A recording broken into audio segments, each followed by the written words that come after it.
Welcome to part 2 of my video series on Black women and higher education.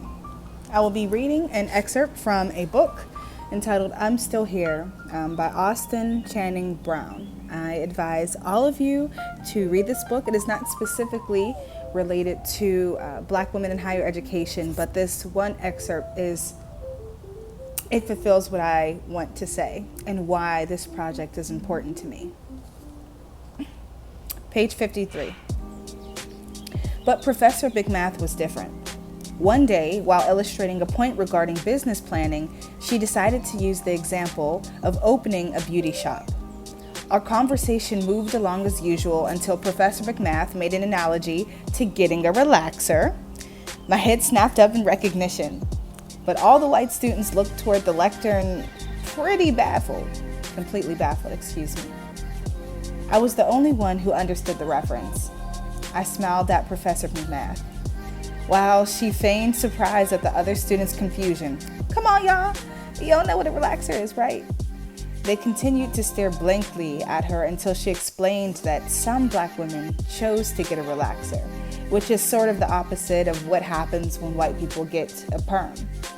Relaxers make Black curly hair straight. They relax the curls. She winked at me, and I grinned from ear to ear.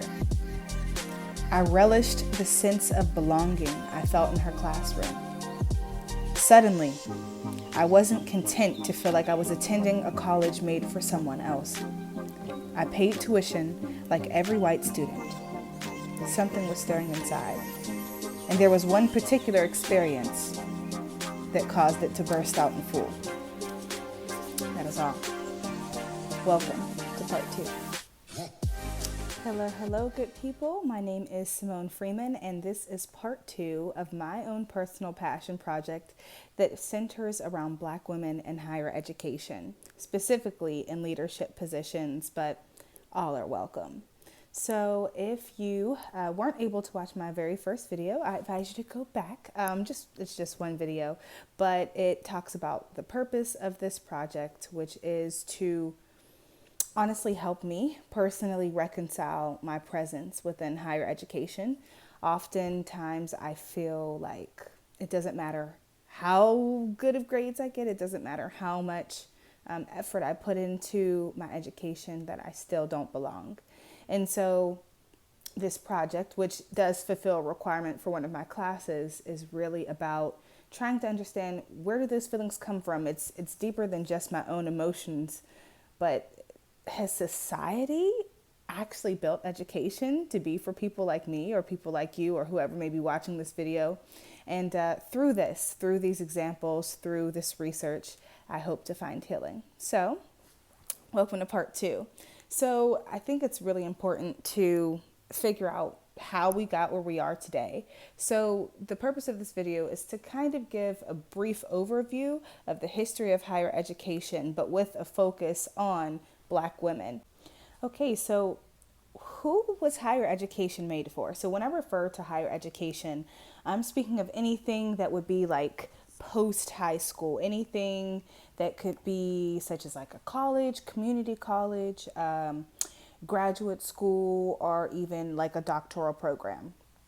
So to gain some understanding, a lot of my courses at Geneva College synthesize what is the history of higher education. So one of the books that we started with is this one right here, The Higher Learning in America, written by Robert Hutchins. So in here, it indicated how education was really, of course, it was focused on white men. Sorry. It's just, that's just how it was. And it was more so focused not necessarily on the academics initially, but on more so a moral education. How do you create a person to become better? That's why, that kind of shaped why we have things like liberal arts and why we have electives and things like that. Education it's supposed to shape the individual. And so moving forward, another great resource that I've been able to read is called In the Company of Educated Women. It specifically talks about women in higher education and how that came about. So I think for the context of this video, it'll be, hopefully I can serve it justice, but to go and give you all some key and, significant movements in specifically black women entering higher education. So first, education was made for white men. And then there were, I'll say, like immigrants and reform, but they were still people who would racially identify as white. Then there were fights for white women to enter into education. But one of the issues that is actually brought up in this book, In the Company of Educated Women, written by Barbara Solomon, is that women were limited to things such as home economics. So things such as STEM, women weren't really, I'd say, dominating in that field. And it's very interesting because you can see that trickling down to today. So significant events that relate to black women in higher education. So we'll start in 1862. A woman named Mary Jane Patterson, who was a teacher, she graduated with a bachelor's degree from Oberlin College. Now, Oberlin College was one of the first institutions of higher learning that actually permitted black people, so black men and women, to attend the university. Now, there were colleges during this time that were open, but think about access, think about finances. Even though a college or an institution may be open to black people, what happens whenever they get there? So I'll bring up, sorry y'all, I had to cut that off before I got in trouble by Geneva College, all right? We won't talk about the history, that'll be another video series. Okay, so we started off with Mary Jane Patterson in 1862. We'll move forward. In 1870, around this time, there were around 22 HBCUs, so historically black college universities, around during this time. So one of the most amazing things is, let me tell you about black people. If you won't give us a seat at the table, we will make our own. And unfortunately, there would be issues such as funding, like you wouldn't always be able to compare an HBCU based on its resources to maybe a different flagship university. But HBCUs provided a framework and an opportunity for black people to actually, enter into the fields of higher education. And it's very encouraging. Now, let's talk about 1881. So around 1881, there were around 40 historically black college universities. But this year is extremely important for black women because it is the very first instance of a college being founded specifically for black women. I'm going to give you all a few seconds. Who can guess which college it is? It's Spelman College. In 1881, Spelman College was founded, and it was specifically for black women. So we're going to change the century. Let us talk about the 20th century. So we had World War II going on. And one important thing for higher education in general is the GI Bill. Now, I'm not going to go into the entire history of it, but I specifically want to talk about what the GI Bill did to black people who wanted to pursue higher education. So the GI Bill permitted people to attend different higher institutions of learning for, honestly, kind of free. Now, for black people specifically, imagine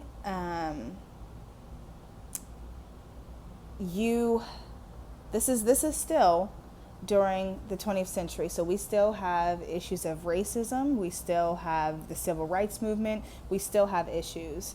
So even though, universities may have been anxious to get the GI Bill or, benefit from the money, were black people actually set up to succeed?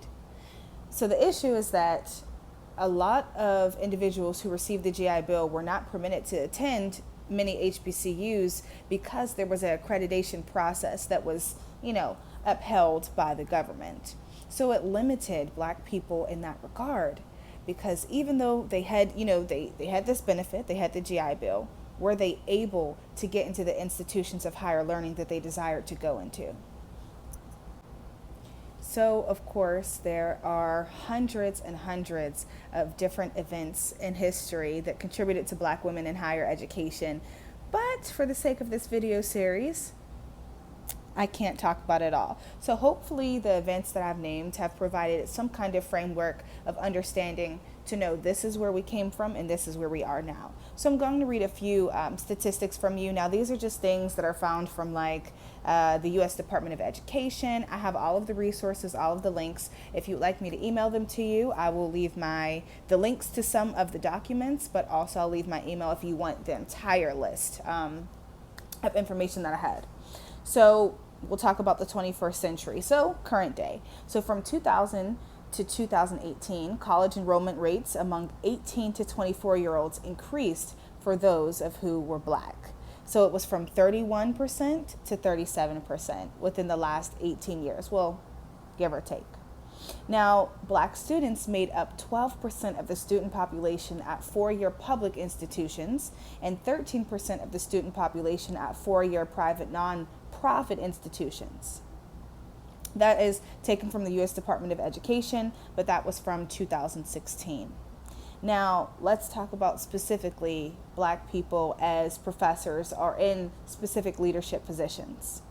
So only about 5% of Black females were full-time assistant professors. And then less than 2% of full-time professors were Black women. That was taken by the U.S. Department of Higher Education in 2020. 2%, less than 2% of Black women in higher education.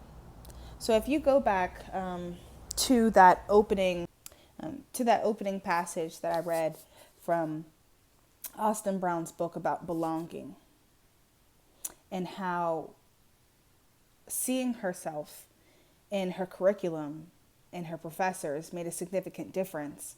I think that even if you're not a Black woman, you get a sense of understanding of why this is important. So for me personally, in all of my years of higher education, so I started from 2014 to 2018, and then I came back now for my graduate program, I have never been taught by anyone, who was Black, except for Dr. Tsushima. He's from Nigeria, but he was a Fulbright scholar and he was only here for one semester. And that was a special case. He wasn't hired on as full-time faculty. Now, his class was amazing. He taught cultural diversity. He taught cultural competency. But why is it that our institutions only give voice and spotlight to individuals who are Black when it comes to matters of diversity?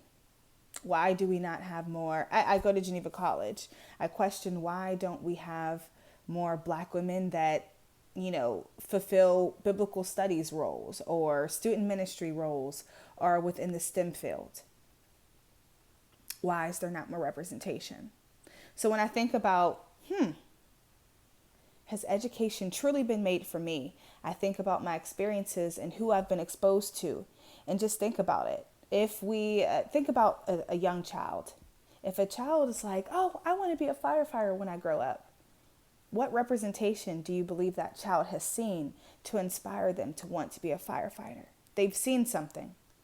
But imagine, now I can't speak for the experience of all Black women, but for me, I never had an example of a Black woman growing up that is in the field of higher education to say,